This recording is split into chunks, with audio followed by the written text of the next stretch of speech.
Pembalap Ducati Lenovo, Francesco Bagnaia, tetap optimis menatap MotoGP Catalunya 2024, meski kini dihantui catatan buruk. Dia bahkan memastikan bahwa sirkuit Catalunya merupakan salah satu sirkuit yang sangat disukainya.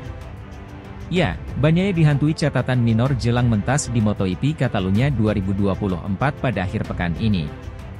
Tepatnya, balapan di seri ke-7 itu akan digelar di sirkuit Catalunya pada Minggu 26 Mei 2024. Jelang balapan itu, Bagnaia diketahui selalu terjatuh dan gagal finish saat mentas di sirkuit Catalunya pada 2 musim terakhir. Tepatnya, hal itu terjadi pada 2022 dan 2023. Meski begitu, Bagnaia mengakui sirkuit Catalunya adalah salah satu sirkuit yang dia sukai karena keindahannya. Walaupun, dia mengakui sirkuit tersebut cukup berbahaya karena kondisi aspalnya. Ini adalah sirkuit yang sangat saya sukai, ujar Bagnaia, dilansir dari Motosan, Rabu. Ini jelas bukan yang teraman di kejuaraan dunia karena aspalnya. Itu sebabnya berbahaya untuk membalap di sana, tapi ini salah satu sirkuit yang paling indah dan berkarakter, lanjutnya.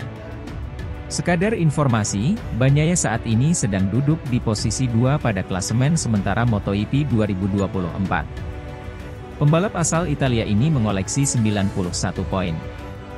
Bagnaia terpaut 38 angka dari Jorge Martin, Pramac Racing, yang sedang memimpin klasemen. Tentunya, dia bertekad meraih hasil terbaik demi memangkas jarak dengan Martin. Pasalnya, Bagnaia sendiri berstatus juara bertahan di MotoGP 2024. Dia berhasil merebut gelar juara pada 2 musim beruntun, yakni 2022 dan 2023. Di sisi lain, pembalap Italia, Luca Marini bersiap untuk menghadapi balapan MotoGP Catalunya akhir pekan ini. Rider Repsol Honda itu masih menjadi satu-satunya pembalap reguler tanpa poin di klasemen sementara setelah 5 seri. Apakah Catalunya bisa menjadi kesempatan untuk meraih poin pertama Marini dengan Honda? Marini sendiri menargetkan untuk bisa lebih dekat dengan rekan setimnya kali ini. Kami telah bekerja keras bahkan sejak balapan terakhir, selalu berusaha meningkatkan diri, kata Marini dalam rilis resmi HRC. Itulah fokus akhir pekan ini lagi, terus bekerja dengan hal-hal yang kami temukan dan kumpulkan informasi sebanyak yang kami bisa. Mari kita lihat apa yang terjadi dan bagaimana perkembangan akhir pekan kami. Saya ingin lebih dekat dengan rekan setim saya akhir pekan ini, seru Marini. Sementara itu bagi sang tandem, Joan Mir, Catalunya adalah seri kendang dan berharap bisa tampil lebih baik. Saya bersemangat untuk kembali ke hadapan pendukung tuan rumah.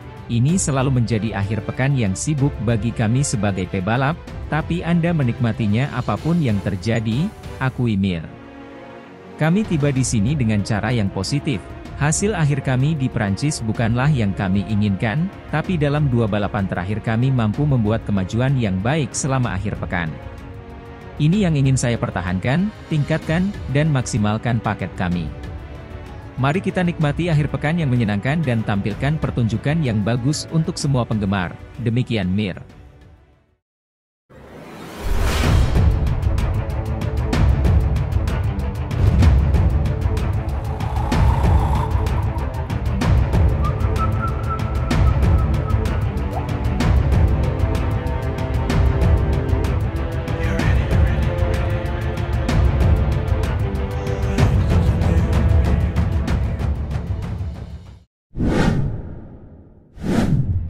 Sponsor pribadi bisa halangi Marc Marquez gabung tim pabrikan Ducati di MotoGP 2025.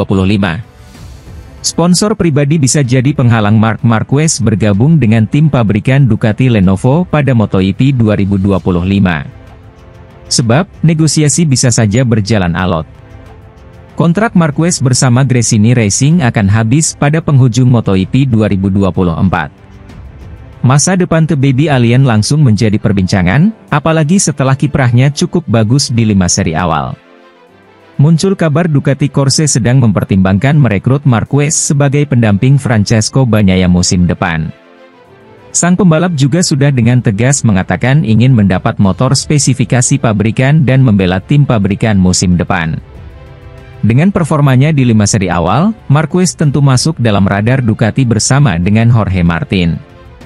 Namun, Ada satu faktor yang bisa menghalangi pria asal Spanyol itu, yakni sponsor pribadi.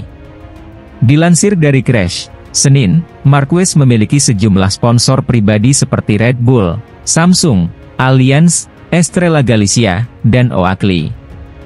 5 merek itu merupakan rival langsung dari mitra-mitra Ducati.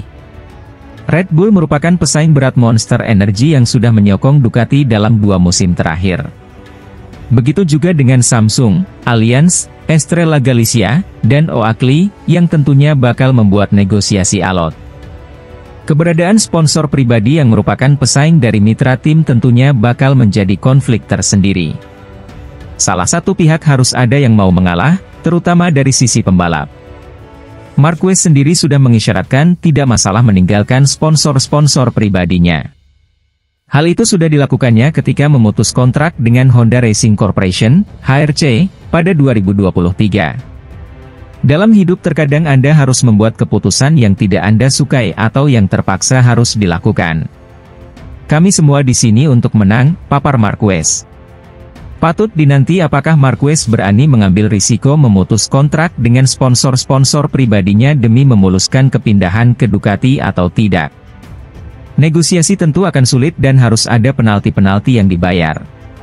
Di sisi lain, Ducati bantah problem teknik hambat Bagnaia di MotoGP Prancis. Gambar aneh terlihat di Le Mans, ketika Bagnaia yang sedang berjuang dengan Ducati malah melintir tajam di awal sprint. Alhasil, ia turun dari barisan terdepan ke posisi ke-15, lalu menyelesaikan 2 lap pertama yang membingungkan sebelum kembali ke pit. Sang juara bertahan kemudian mengatakan bahwa ia merasakan sesuatu yang aneh pada motornya dan lebih memilih berhenti karena merasa situasinya berbahaya.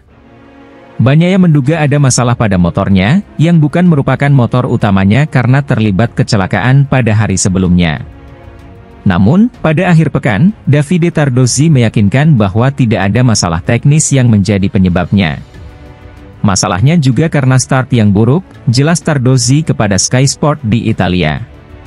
Motornya melaju dan ketika roda depan menyentuh tanah lagi, perangkat holeshot dinonaktifkan, jadi motornya terus melaju dan Pecco kehilangan banyak posisi. Kemudian dia langsung melaju dan balapannya berakhir.